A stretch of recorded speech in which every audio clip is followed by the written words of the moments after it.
So we all clear. I get tired of hearing myself say I'm not feeling it too, but it's another one of those days really not feeling it. I guess that's why it's important that I invested into a shop with some heat and with some AC fans to try to get a little bit more comfortable. So when it's like you're not feeling it, I guess you can be a little bit more comfortable and get motivated to get out here and work on some stuff. So went and got an oil pan gasket for the big block. You would think I want to get it back and running like fast as ever and like possibly go to a race event this weekend. Nah, just not feeling any of it. It's like the heat stuff's been wide open, so it's like when I get in the afternoon, try to work on this stuff, I'm kind of like, oh, I already had a long day, but it's like, so one way it's gonna get done, and that's that you put in the work. So here I am about to put in the work. Some more mock-up stuff, about to plasma cut some stuff. I cut a lot of stuff out on cardboard.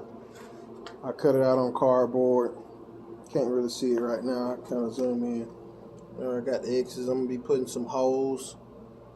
So do that, and I draw it out with soapstone, and then I plasma cut it. That's the process. Then I had to grind it down. The plasma cutter is not like a water jet. Hopefully you can hear me with the train in the background. The plasma cutter is not like a water jet, so it's not a super clean cut. It will cut the metal a lot easier than an angle grinder, but it is not a clean cut. So once I make a cut, I still have to come back and grind it down to make it look decent, and then coming back, welding it, and then depending on where it is, grinding it down. Some of the, like, even if it's not bad rusty, it's still not just clean metal. So just even hitting it with a slap disc to be able to come back and prime and paint it so it looks like something. It's all in the game, all in the process. That is actually going to be the size, that piece of cardboard, this little piece of cardboard is actually going to be the size of my cross member. That is what's going to drop if I have to pull the motor and transmission, or if I just had to pull the transmission out. That's all that I have to drop. So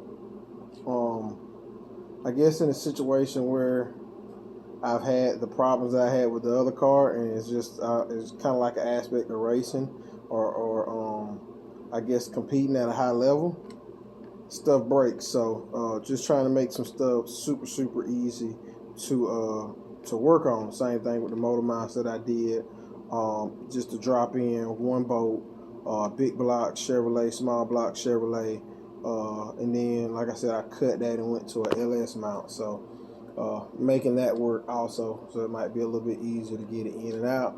I'm thinking once I start on the turbo stuff, I can get a little bit more motivated. It's still some fab work that has to be done there. It's not like I just bolt the turbo stuff up and then it's like, all right, I'm ready to crank it up, I can get motivated now. It's not like that. I did mock-ups on the engine stand, so it's like once I actually bolt it up, like on the motor, it's like it's gonna get real. And I gotta add some light up here too, so I apologize if it's dim up here. So you can kind of see my, it's a little bright, but you can kind of see my mount there. So real super simple. I needed it tight up against the motor because I plan on running full exhaust. So yeah, so still gotta do my my wastegate for my turbo setup, and then start looking at my my full exhaust. So was gonna run a FX, and I might still consider the FX. It's not really like a baffled muffle, it's kind of a straight through situation, so I might go ahead and do that. I just don't want to explode a muffler with back pressure, so we shall see. So it's not just, like I said, it's not just bolting up a turbo kit and going here. There's gonna be some other fab work that has to be done. I promise I'm gonna be getting the GoPro up to speed laps, this stuff. Can't really say I'm in a rush. Like, I don't have a deadline, but it's like I'm just ready for it to be done. It's taking everything that I got just to get out here and work on it, much less to set up a camera. But I'm trying to show some progress. My GoPro is actually still outside from where the car was outside. I hadn't even downloaded any of that stuff yet. So going to and I need to set up the 360. I can set up the 360 to speed lapse. It'll help me a little bit as I'm back and forth, plasma cutting, grinding, welding. I'll be able to show everything with the 360. So I'll tap in on the 360 also, just trying to get some content so you can see the whole process and really try to get a feel for, I guess, what goes into it. What goes into a turbo build, what goes into, you know, I guess just like mock-ups, building a cross member, doing exhaust, transmission, motor first cranks, you know, some wiring. I'm gonna be wiring in the dash and all my gauges and trans brake, bump box, all that stuff there. So a lot of stuff has happened, not to mention brakes, a manual brake setup, and then of course the big block will be going back together. Short blocks together. Like I said, I got an oil pan gasket, so I will probably make myself put the oil pan gasket on tonight, and then I will get the heads and hopefully intake situated tomorrow. Hopefully in and running by the weekend should be the game plan there. I kind of been dreading the cross member and wanting to get it done at the same time. So once that's there, that'll be less jacks and jack stands I have to have up under the car. I can get some other stuff cut loose and start looking at some mock-ups. Like I said, get my turbo stuff set up, start seeing how the exhaust is gonna go, finish up some bracing and some stuff like that. From there, probably the next thing I'm gonna be dreading is going to be the brakes. So I got a really good flaring kit. I'll have to show y'all that. Will make the job a little bit easier.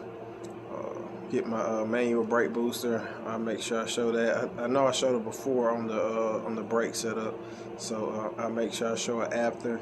Gonna be a lot of adapters and fittings, going from like the 5/16 or whatever it is to a 3AN or either a 4AN coming off of the master cylinder. So we'll show that. I like the manual brake setup a lot more than I like the booster setup. It stops magnificent. It's night and day difference there. So I'll show that. And hey, if you're on your own project, you know, just try to push towards it. My way, the weather is not outside, especially I'm on the concrete. It's not concrete outside friendly right now. It's not, but spring and summer is right around the corner, and you're gonna want to ride. So let's get it.